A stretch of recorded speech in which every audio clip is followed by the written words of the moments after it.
I will allow you all to unmute if you are, good morning, everyone. I will formally introduce Chris in a minute here. For now, he is going to, we're going to get up on Facebook Live and then get started. I went a little earlier today. I hope that's okay with folks. My sister's visiting and we're going to try to go kayaking.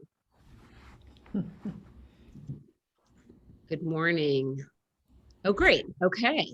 Wow. 9 o'clock on the dot. Thank you all for being here. And there's a couple more people, I think, who we're expecting this morning, but we'll go ahead and get started. My name is Lisa Reynolds. I'm state representative for Oregon House District 36, coming at you this Saturday morning, November 13th, for an informal constituent coffee. Thank you all for joining us.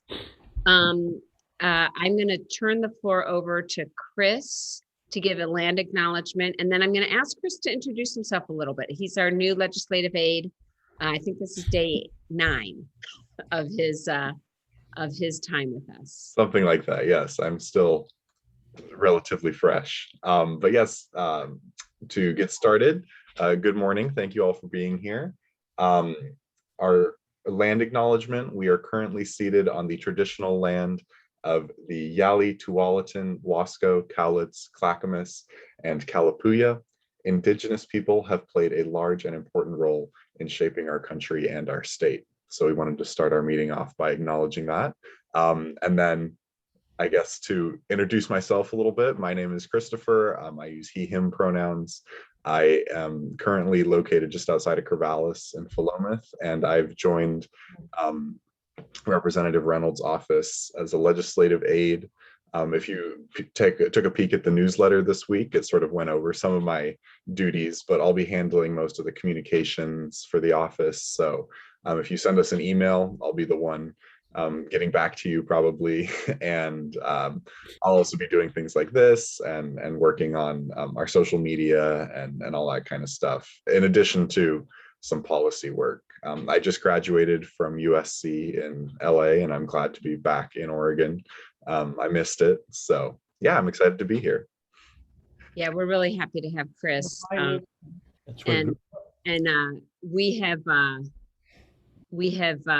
He's going to be helping particularly right now on gun violence prevention work, which I'm going to talk about here in a minute. I just had a few things I wanted to say to open up today, but I really want this to be, a casual conversation between all of us. As you know, I often open my events with a COVID update, and I will just say, what a week. At my clinic, we vaccinated 2,000 kids between the ages of 5 and 11.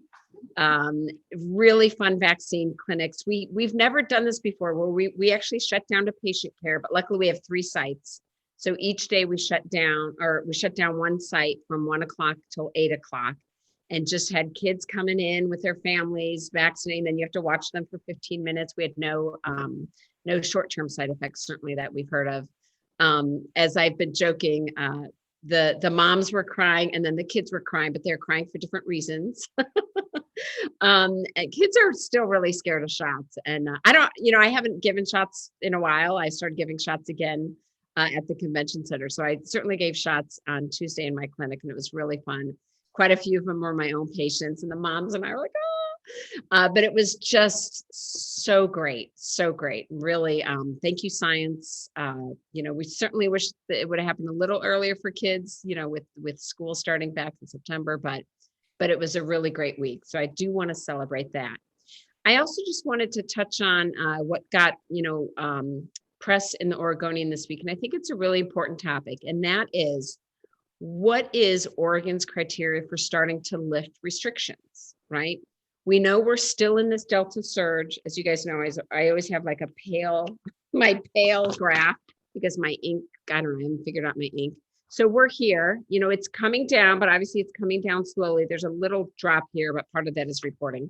So the surge right now in cases is coming down slowly.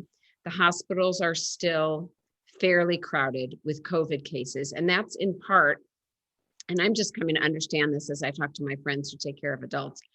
The average COVID hospitalization is like 3 weeks long, which is crazy. So the hospitalizations really do lag behind the case counts. So case counts are coming down, vaccination rates are going up, especially now with kids getting vaccinated. So, and there really aren't criteria in place in Oregon for when we start lifting restrictions. And I think we need that, right? We followed science for when we were implementing restrictions, and we need to have scientific criteria for lifting. The probably the one that is most, I think, amenable to lifting is outdoor masking. So Oregon's the only state in the country that requires outdoor masking in pretty much any event, any place outdoors, which is pretty big. And Washington State has an outdoor mask mandate, but it's for events over 500 people. The reason Oregon really implemented the outdoor mask mandate was ahead of the college football season. So I think, when we really look at our vaccine rates going up and the case counts coming down, and we just know that ventilation goes very, very far to preventing the spread of COVID, I think we need to think about lifting the mask mandate, maybe for groups under 500. So maybe still at the football games. And of course, we would still recommend it for high-risk individuals, especially if you're in a crowded outdoor space, which you probably shouldn't be if you're a high-risk individual. But again, I think we need to go back to thinking about the scientific criteria that put us into these restrictions, and then figuring out what our scientific criteria is for lifting. And we're not really hearing that a whole lot. The masking mandates right now are through February 8th. And I wouldn't be surprised if we just don't do much. And then in February 8th, we kind of reconsider where things are. There's also, COVID is here to stay, right? There isn't going to be some magical day when we're like, wow, we defeated COVID. COVID is here to stay. And I think we all are needing to think about what our personal comfort with risk is. Like, I am flying Thanksgiving week, and I'm going to be masked and shielded and all of that. And I'm triple vaccinated. And I know that's a little bit of a risk.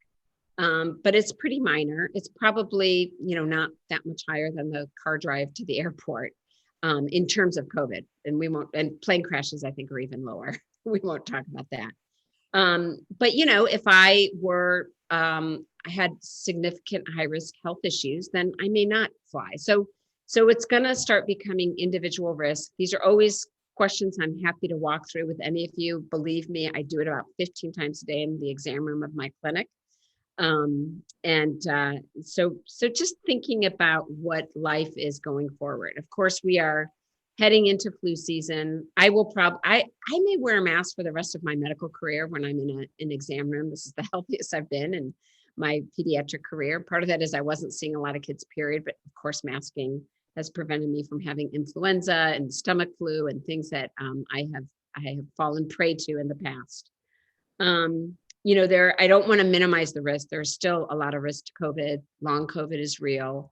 But given where we are with our vaccination rate and our slowly declining case count, new treatments are encouraging.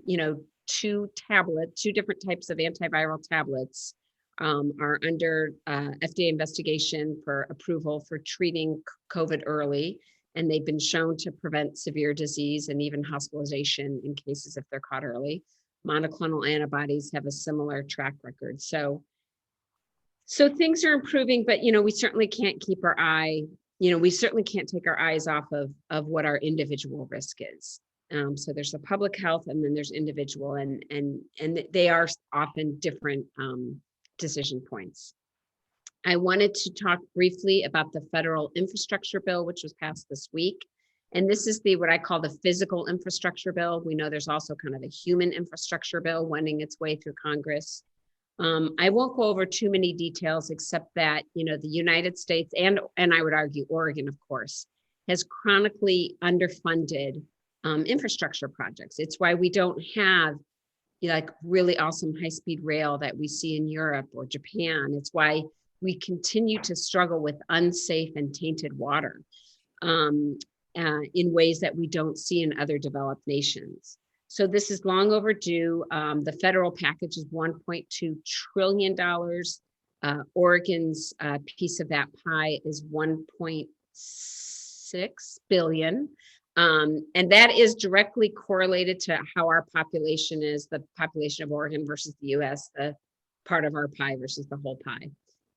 Oregon's 1.3% of the national population. So we get about 1.3% of the dollars. The biggest chunk of that goes to public transportation and safe, clean drinking water. The human infrastructure bill, which has gotten a lot of press and is why we had some of the really progressive Democrats vote against the physical infrastructure bill, is so important too, including universal pre-K for 3 and 4-year-olds, helping mitigate childcare expenses for families making under $300,000. Cutting greenhouse gas emissions. I'm looking at my list here.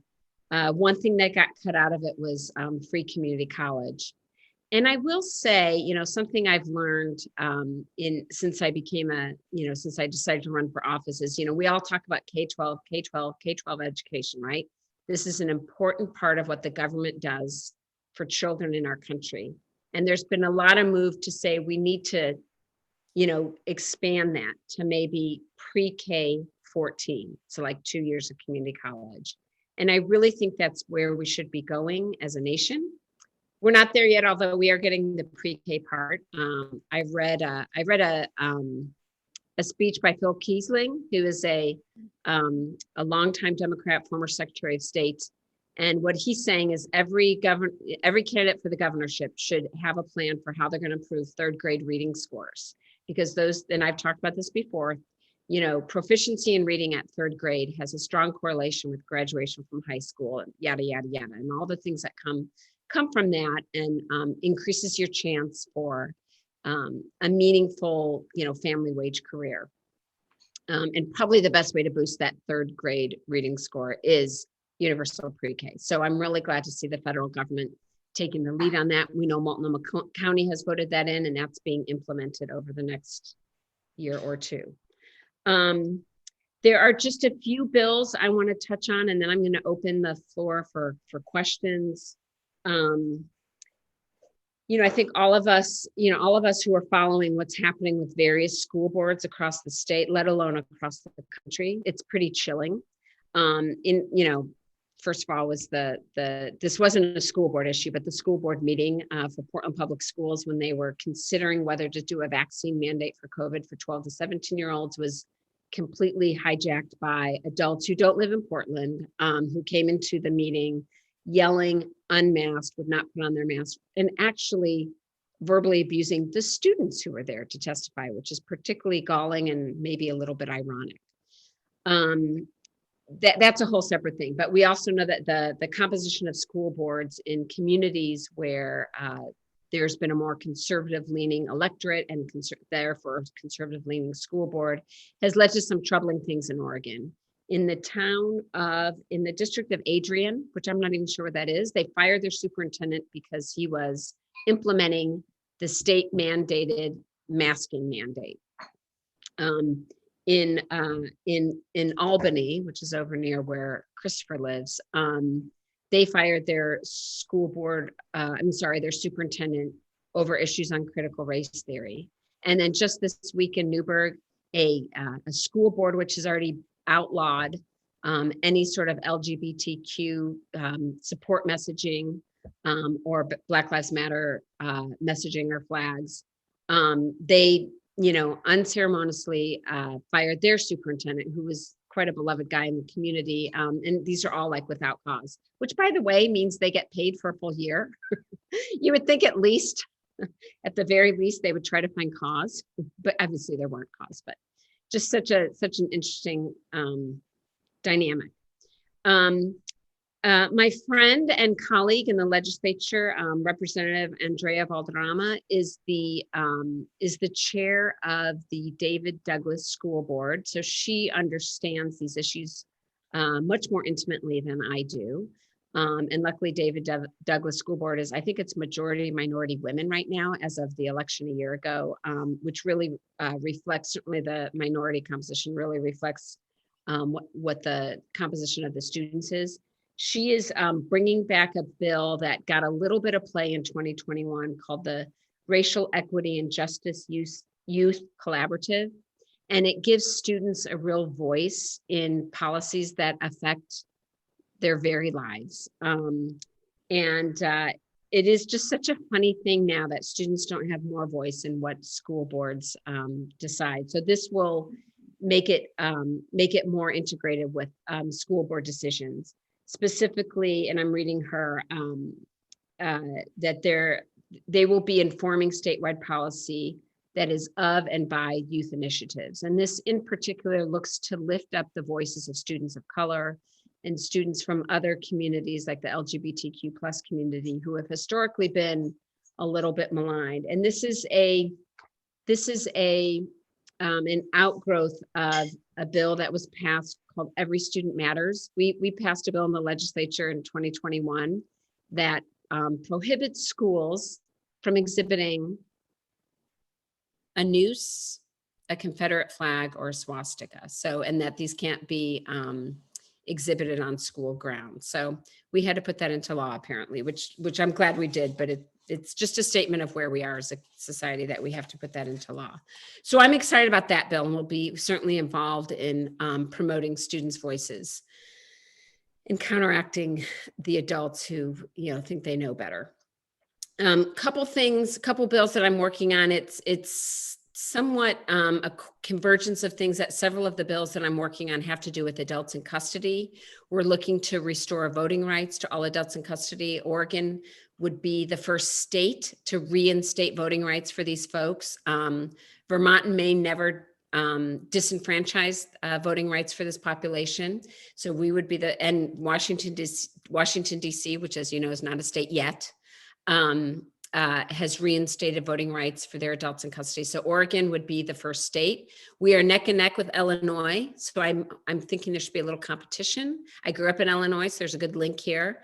But it really is the right thing to do to restore voting rights to adults in custody. And they would be, we're working out the kinks on that. It got pretty far along in the 2021 session. So we think it's a good candidate for being passed in the 2022 short session.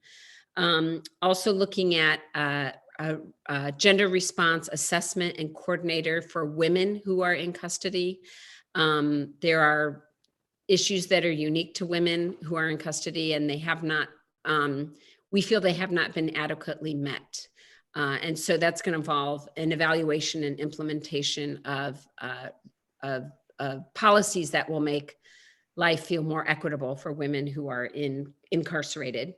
We're also, I think you all have heard me talk about compassionate medical release for adults in custody. This is a bill that's being led by Senator Michael Dembrow, although I will say Maida, my chief of staff, has done a ton of work, especially since the long session ended.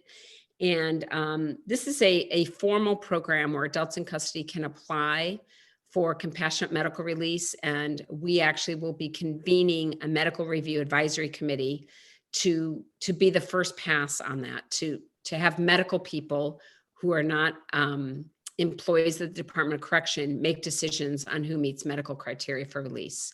So this is a unique approach. We're really excited about it. We're getting some national attention about this, and it's long overdue. Oregon has either the first or second oldest population of adults in custody. It's a tremendous strain on the system.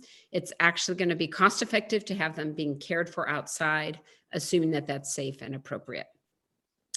Gun violence prevention, is an issue that I've been working on long before I came to the legislature.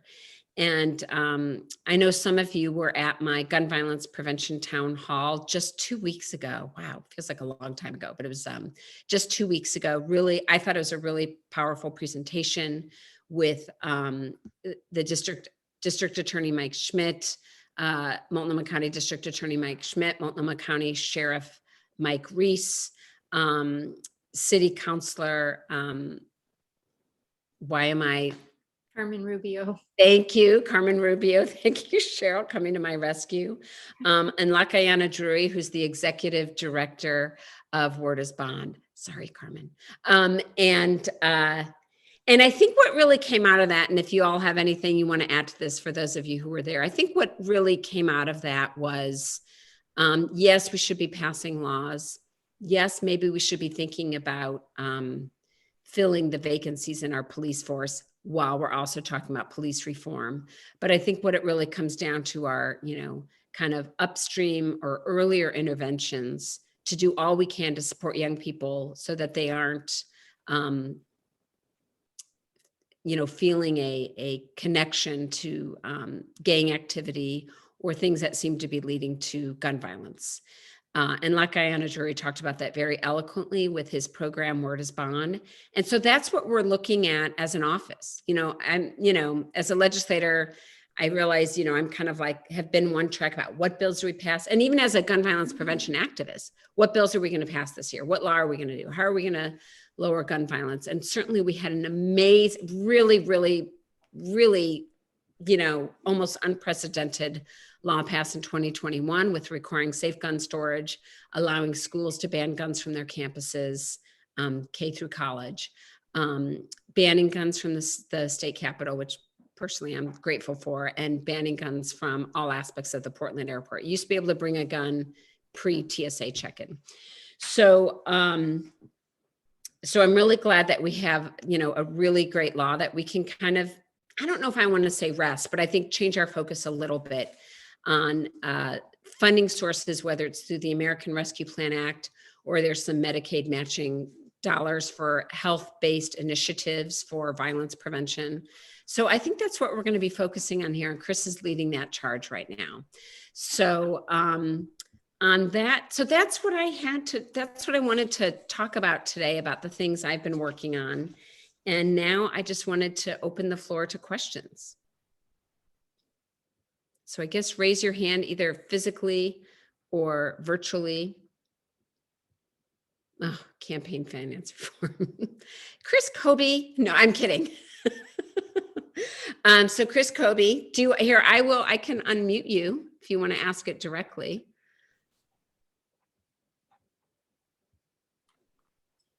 Yes. What are the chances of any campaign finance reform passing in the 2022 short session, or will that possible action be deferred to the 2023 long session? It's a really great question, even though I like to tease Chris. And I'll tell you guys a bit of a dirty secret. We have not yet met as a caucus, as a legislative body, to talk about what our priorities are for 2022. So I don't have an answer to that. I was really surprised that we didn't get more done in 2021. And I'm really not playing dumb. I am dumb on this topic, in the sense that I'm not sure where the levers are on that politically, but I am 100% in favor of campaign finance reform. And what we're seeing already in the governor's race with the dollars being raised and out of state money. And I actually am a fan. I think it's cool that Nick Kristof is in the race, to be honest. I just think it's great to have a competitive primary, but the dollar stuff is concerning. Cheryl, I'm going to let you unmute. Oh, you are unmuted. I know that the provision for allowing local jurisdictions to ban guns, like Portland being able to ban guns at city council meetings, for instance, I know that was negotiated out of the great gun bill that did pass in the session. Any chance of getting that as a standalone bill and getting that through the legislature? I think it's a great idea. And what Cheryl's referring to is we had a public buildings ban. Just like, so as you probably know, federal buildings, if you ever have to go to the federal courthouse or federal buildings ban firearms, and they have metal detectors and all that stuff. But state and city buildings do not and cannot. So that was included in this kind of big gun bill that got passed in 2021, but then was pulled out as a negotiating mostly to get safe storage, to be perfectly honest. But it is definitely something that will come back. I don't think it'll come back in 2022, maybe 2023. And that was Ginny Burdick's baby. Like that's what was, I mean, in the sense that it's something she's been working on for a long time. She was really disappointed that that was taken out, although happy that schools were left in. So I have told her I will continue to work on that because, as many of you know, Jenny Burdick has retired from the Senate. Great. I'll do Mark, then Emily, then Craig. So Mark, I'll unmute you. Emily, I'll ask you to unmute, and then Craig. Yes. Mark, I think you're on. Can you unmute?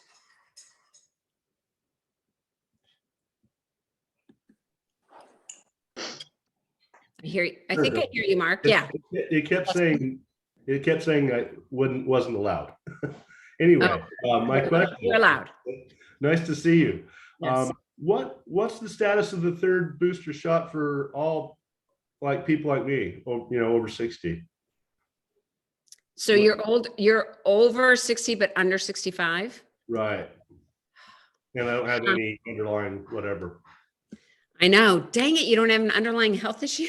I know. Poor me. It's coming. It's coming. I'm not exactly sure what the timing will be, but it's coming. And I will just say, and don't repeat this. I mean, luckily we have ample supply of vaccine. I'm just saying, that's all I'm saying, Mark. Wink, wink. I mean, if you're feeling, Tracy got hers, right? Because she's a teacher. Well, not her booster yet. She should get, I think teachers. Moderna. She should get it. I mean, I think teachers would be considered high-risk profession, just like they were. Okay, And you can talk out offline. I'll mention that to her. Yeah. The other comment I wanted to make was about the police for the hiring of the police officers. And I just wanted to make the point that the narrative I'm hearing a lot is that there's a funding problem, and that's why we don't have the police officers that we were supposed to have. But there are 82 positions that are fully funded but not filled. So the fact that they are short police officers immediately is not a budget issue. It's their not finding qualified candidates that want to be on their team. And now that's where they've come up with this rehire the retired. And I think that's great if that's what they have to do to fill those positions, as long as they're not bringing back the people that retired because they didn't want to be investigated for their behavior. So a lot of oversight there needed, but just that narrative of it's a funding issue is just really only kind of half the story there. Oh, absolutely. Yeah. And they're trying to play into that defund the police narrative. So this is what happens when you defund the police, you get the shootings, and that's not true. I agree. Okay, Emily. You there you are. You moved to the top of the. Yes, I had unmuted previously and got remuted. Thank you. Welcome, Christopher. Thank you, Lisa, for all your great information. I am primarily here as an advocate within the Portland Metro Climate Action Team, but I'd like if it's okay, a small follow-up question on the COVID booster issue, in which my 34-year-old son and daughter-in-law have refrained from getting the booster, thinking we need vaccines in other countries who are not getting vaccinated. But is there any correlation at all between them not getting a booster and it getting sent abroad, distributed to those who most need it? No, right? No.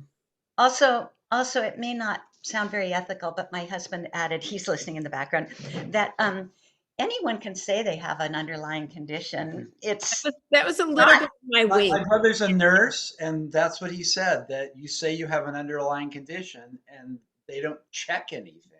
So And I know you can't say this, but I'm saying right. Right. Thank you for saying it. I was trying to wing that to Mark. And I would not jump on you for that at all, because right now the supply is adequate. They may not always be the case, but right now the supply is adequate. Oh, thank you.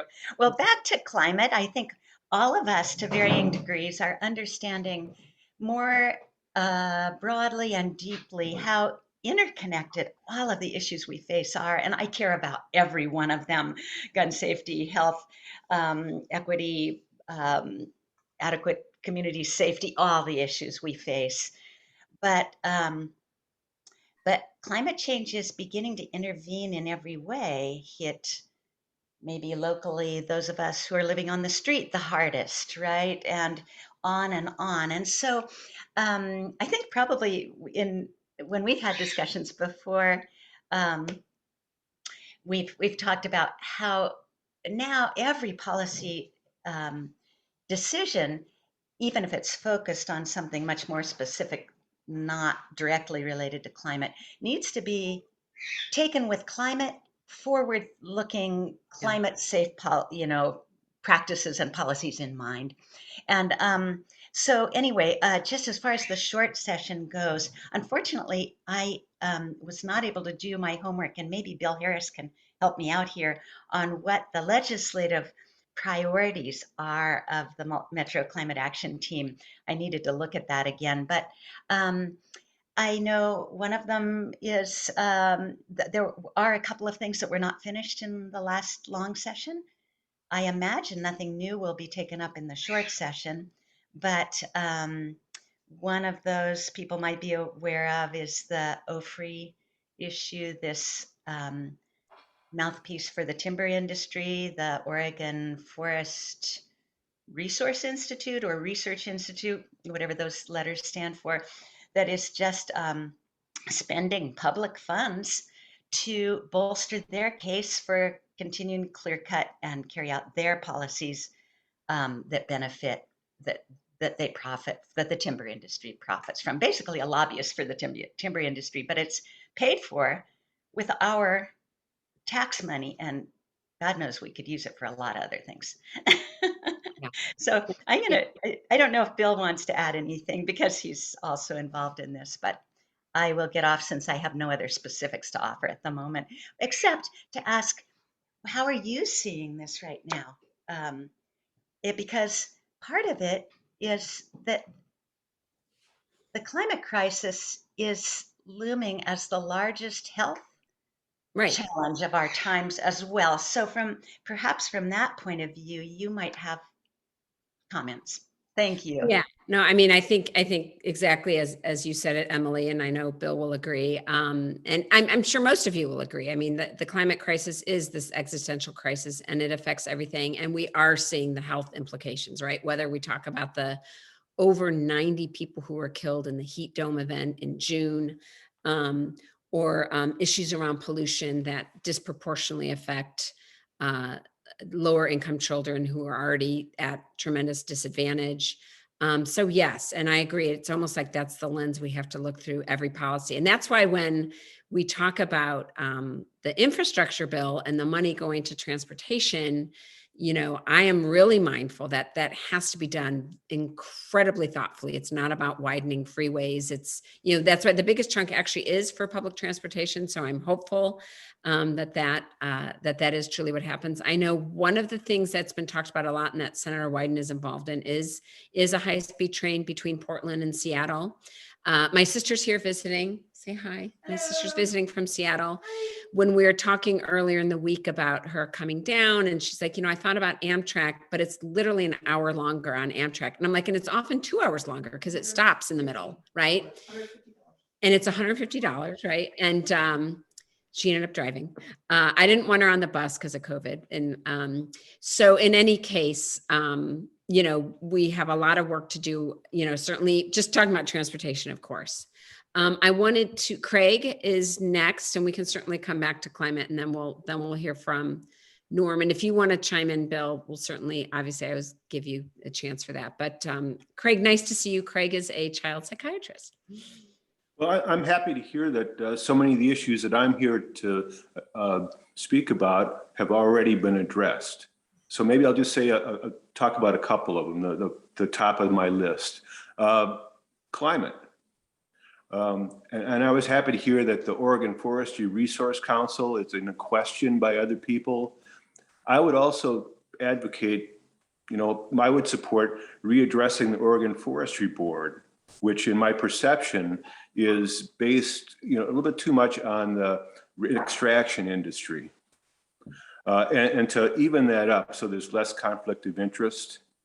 I think my perception, again, not an expert in forestry, but I just see a lot of Oregon getting clear cut and or burned. And I think that needs to be addressed.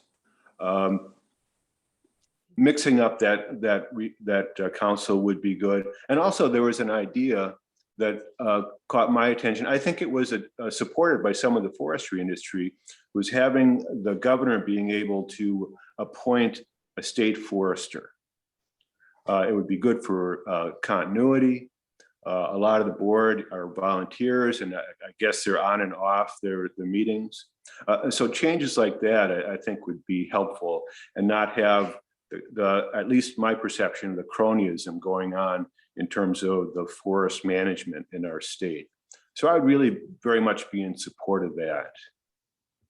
Yeah, I agree. I will just say one thing, that one little piece of good news is after months and months and months of meeting and negotiating behind closed doors, the Oregon Forest Practice Accords were kind of announced. We're still not exactly sure what the details are, but this was a meeting between, just to simplify it, people who want to save fish and people who want to cut trees. And Oregon has one of the smallest buffers of how close you can cut to a stream. And as you can imagine, there's no trees along a stream. The temperature of the water goes up, evaporation goes up, and fish die. So I know that buffer has been increased. I don't know the details yet. We're going to be digging into that soon. It really impacts what I do on the water committee because of source water for drinking water, which actually source water for drinking water has fewer protections than water that has fish in it. And that's fine, but we need to bolster I want fish to be protected, but drinking water, we need to look at drinking water sources with the same scrutiny. So there was, the word on the agreement there is that it was definitely a compromise. Not everyone got what they want, but Wild Salmon, which is a conservation group, was there at the table and signed off on it. So more on that, but that's just cutting on private land. So it's different than state forests and federal forests, but you're absolutely right. We have to relook at this, and Oregon's rules around cutting down trees is much more liberal, in the sense of a lot more trees can be cut in Oregon than can be cut in California or Washington. And so we're really looking to inch up to at least meet what's happening on the rest of the West Coast. But it's really important. It impacts everything besides drinking water, fish, climate change, recreation, all of that. So thanks for bringing that up. And there are just some reasonable ideas, like let's bring our standards or our regulations to the level where Washington is. Right. Which isn't a huge leap, but it's an improvement. And so there's some very reasonable ideas to pursue there. Right. And Washington has a thriving forestry, industry. We're not talking about don't cut any more trees. And then you've seen some of the almost criminal cutting in post-burn areas, which has been way too aggressive. That's been halted in the courts, but it's definitely frustrating. And it touches lots of things. You're not going to talk about kids, Craig? Partly. And where I'm going to touch on that is firearms.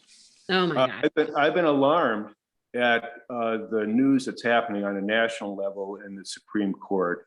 That looks like there's going to be a lifting of states' abilities to restrict the carrying of firearms. And my concern is that is going to just make a lot of places more dangerous. And some of the court cases on the national news now are sad because unfortunately we have a culture that allows guns to get in the hands of late adolescents who have very poor 17-year-olds, right? Yeah. So a lot of tragedy there. And my question about that is it with what we have now going to be possible for local businesses, sports stadiums to say no firearms allowed in this sports stadium, or are we restricted from doing that? And what are the prospects there? So right now, any private entity can ban guns on its premises, including people who have concealed handgun licenses. So like I say, my clinic, right? But schools have not had that privilege. I mean, they can certainly say you can't open carry in our schools, but anyone who has a concealed handgun license can carry a gun into, any high school in this state. And that's what has changed, though, that school districts can now prohibit guns on their campuses, all guns. And it's not clear to me what the Supreme Court ruling will mean for Oregon. I think that, the ruling hasn't happened yet, and I don't know yet the implications for what we'll still be able to do or not do in Oregon.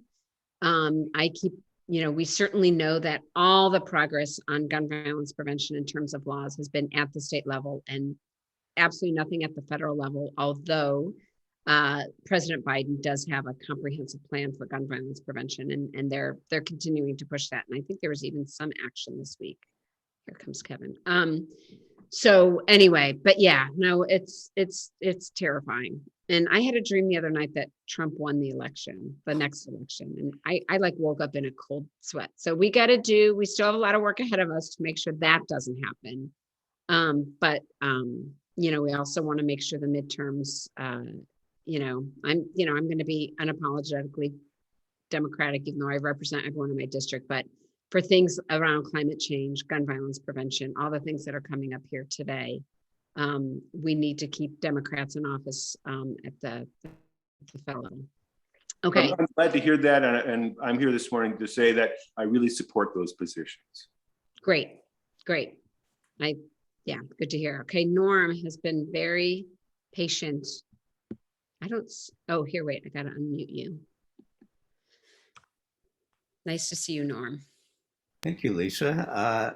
I first wanted to say that I'm sorry to hear that you're moving districts next election. I'll be sorry not to be able to vote for you anyway. A couple of pieces of news that may be of interest to you and your constituents here.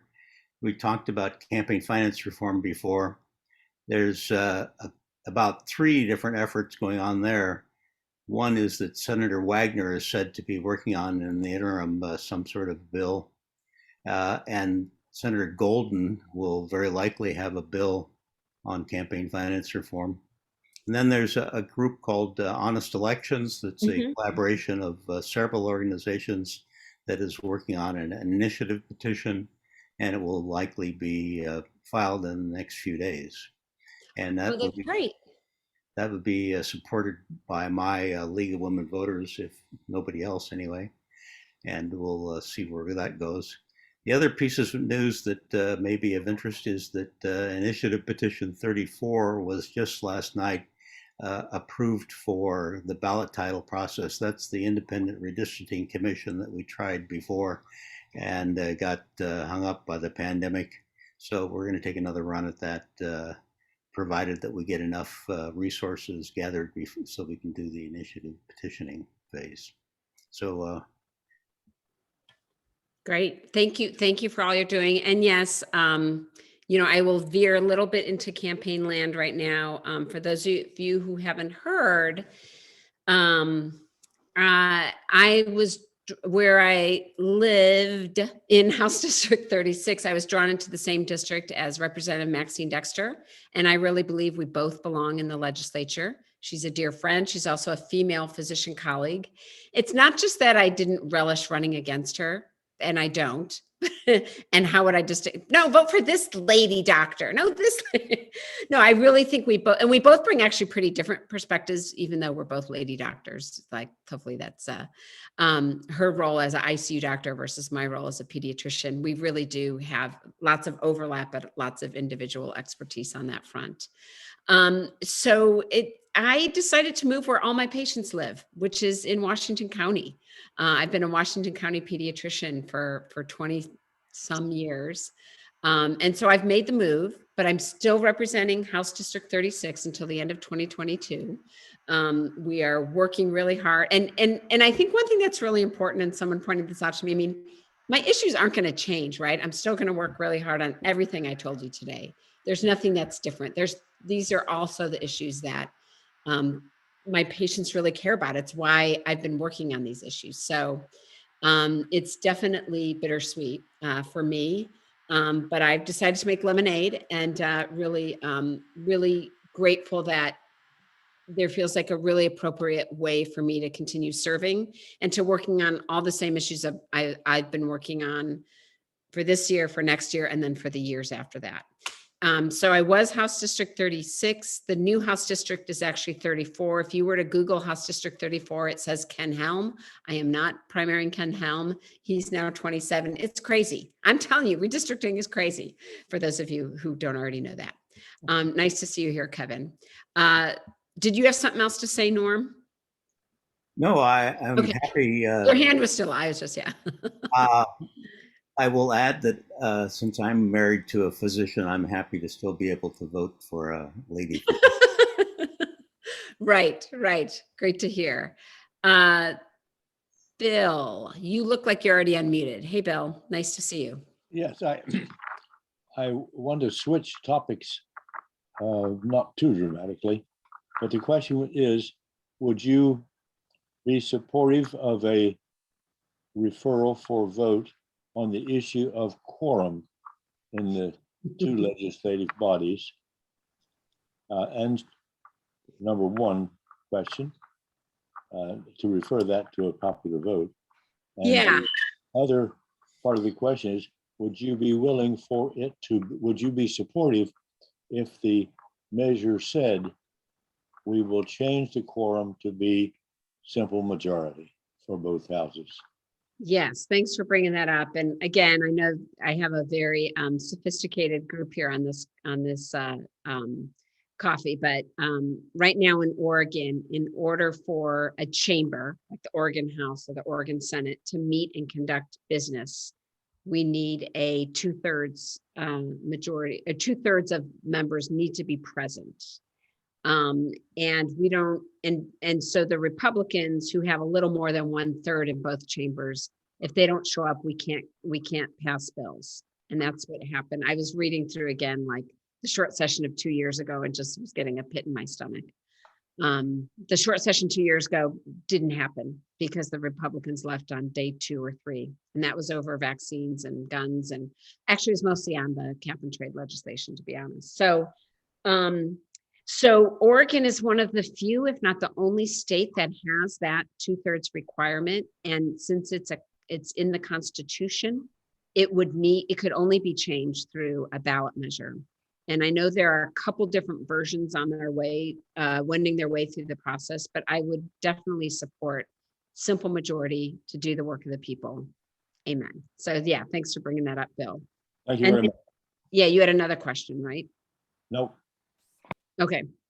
Well, great. Thank you. Does anyone else know the status of those? I haven't updated my knowledge on how things are going with the ballot measures being filed for the changing quorum requirements. Okay. Well, great. If there are any other questions or concerns, if there aren't, I'm happy to let you leave a little early today. I will say that, we do have legislative, I'm like, there was something else I was gonna say. So we have legislative days next week, Monday, Tuesday, Wednesday. That's when we meet. Okay, Kevin, I'll get to you. That's when we meet with we have committee hearings. I should say committee meetings. We're not specifically having hearings in the sense that we're not considering any bills, but the agendas have all been published. We're reviewing what we passed in 2021 to see where we are in the process, especially in our behavioral health committee. We are starting to consider what we should be prioritizing for 2022. I'll be presenting with Senator Dembro to the Senate Judiciary Committee on the Compassionate Medical Release Bill. So if you are having a hard time going to sleep at night, you can certainly watch those hearings. No, I'm really excited. I'm excited to be back in the room. It's all going to be virtual. You can watch them live. You can watch them later. I'll do a recap at some point of what happens in those meetings. And then There's been a lot of discussion on a special session being called of the legislature to extend the eviction moratorium. We have all this money, all this federal money, several $100 million that will be going to renters to pay their back rent to prevent eviction. And there's a huge bureaucratic bottleneck, which is as frustrating to me as it is to everyone. Apparently the application is 27 pages. It's really interesting as I've been delving into this a little bit more. And Chris, I can't remember the number, something like 1 to 2% of applicants are denied. So 98, 90, 2% of applicants are denied. So 98% go through. And I mean, part of me, you know, we've talked about this before in policy, maybe we should just give all the money, realize we're going to erroneously give 2% more than they deserve. But we will probably prevent a lot of evictions by doing that. And in the long run will be much less expensive. That's not necessarily on the table, but it's just, you know, some of this stuff is kind of confounding. I don't know yet the timing of that special session. It seems pretty certain we'll have something before the end of the year. It was floated to have one on Wednesday because the Senate, the Oregon Senate is already meeting to approve some appointments. I haven't heard that it's going to happen Wednesday. I'd want a little more notice than that. I do have patients scheduled for part of Wednesday. So anyway, more to come on all of that. Kevin, do you want to speak, or do you want me to read your comments? Yeah, hi. Good morning, Rep Reynolds. Can you hear me okay? Yep, we can hear you. Yeah, very good. Thank you for the update about running in District 34. It's there's a lot of moving around, I guess, with the redistricting. But that is very good that you will be running for that House seat. I do have a question, and it sort of touches on kind of what you just talked about, particularly around accountability. I put a quote. Commissioner Myron was interviewed by the Oregonian, and there was, I don't know, 6 or 7 questions. But one of them was particularly about accountability and transparency. And Commissioner Myron said, ensure, this is the thing that I found very interesting, because I want to tell you about something that we have been talking to Representative Sanchez about and would like to ideally speak with you about it sometime in the next few months. To ensure accountability through the use of data and measurable outcomes. In addition to fundamentally restructuring our governance and advisory model, we need to collect meaningful data and set measurable outcomes, blah, blah, blah. Here's the point that we are very interested in. This information should be shared transparently through an easy to understand public facing dashboard. That particular thing there, we're very interested in, you know, even a year ago or 12, 14 months ago, the CARES Act money, the ARPA Act money, we would love to see from the legislative leadership, particularly from the Physicians Caucus, to promote the idea of what are we doing with all our healthcare and human services funds that have come through the federal government. And what we're asking for is a public interfacing dashboard, like Commissioner Myron's asking for homeless funds accountable dashboard. We're attempting to press legislative leadership to say, we think something like that around all the federal funds that are coming in through COVID relief would be great to have a public interfacing dashboard and have some transparency. So just Joe Q public citizen could go check out, oh, what's going on in my neighborhood and stuff. What do you think about that? Oh, absolutely. Double thumbs up. I mean, you guys know, we've been talking about the homeless issue in this venue for a long time. We had and I'm not tooting my horn to say I thought a really great homeless town hall in May. And I was really excited when Commissioner Dan Ryan said in this chamber, this Zoom room, that we would have 6 safe rest villages, which would be kind of an intermediate between, tent on the street corner and in a shelter, or actually in full housing with wraparound services. So safe rest villages would have some, hygiene stations. There would be tiny homes where people have access to electricity. And not a single one has been built. In fact, they announced 3 sites and 1 had to be rescinded. It is moving so slowly. And I'm not necessarily critiquing Dan Ryan, or maybe I am, or the city, but the money is there. The money is there. The money is there to do this. And it's actually quite expensive and more expensive than it should be, but this was the plan. And it's just hard for me to understand why it's not being implemented. So we're going, we are 6 weeks away from the end of the year, and I don't think we'll have 6 safe rest villages by the end of the year. But I think there should be a dashboard of how many people are living on our streets. What is our goal for getting how many off per month? Where, where's that gap between the goal? Just like what, businesses do. And I know it's corny to say we need to run government like a business, but we do need to bring some of this accountability sensibilities to a lot of money that's flying out the door. So I 100% agree with you, Kevin. I'm not positively sure how to do that. I think retroactive stuff is not always helpful, or is not, what's the word? Not effective. We need forward-looking goals, projections, and then every month checking to see if we're meeting those goals. And I'm just not really seeing that happen. I know that the agency that is responsible for allocating the money to the people who, for the renters, they said they have a dashboard. I have to admit, I meant to look at it this morning before our meeting, and I haven't yet to see how useful or effective that is. A lot of money has gotten out to people, but certainly not all of it, not nearly all of it. The first tranche of close to 100 million have been distributed, but there's a second tranche where like 0.1% has been distributed. So absolutely, I think we all want a more accountable government, especially, there's been a lot more money flowing into our state in the past year because of the American Rescue Plan Act. We should be not only seeing where those dollars go, but like, is this doing what we wanted to do?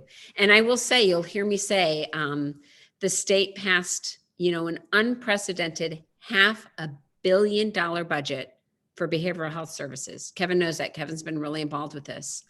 In a year, when I have a patient in crisis in my exam room, and am I going to be able to get that patient in to a treatment center faster than I can now, which is, it's almost, as Craig knows, it's almost impossible to find a bed for an adolescent who needs intense psychiatric services. Because if it's not in a year, I'm going to say, what the heck are we doing here? Right? Those are the crises points. So let's keep working together. You guys, please hold me accountable to things. Keep bringing this up. It's absolutely why I'm here. I'm grateful for all of you for spending your time with me this morning. Let's stay in touch, to reach out to me anytime through, especially through email is probably the best way. rep.lisareynolds@oregonlegislature.gov. It's really been great to have some time with you this morning, and stay tuned for more events like this. We are looking to do a Houseless Town Hall follow-up Houseless Town Hall in December.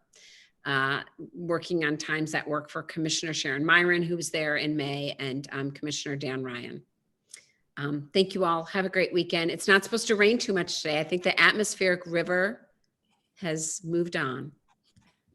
Thank you all. Thank you. Take care. Oh, she's so great.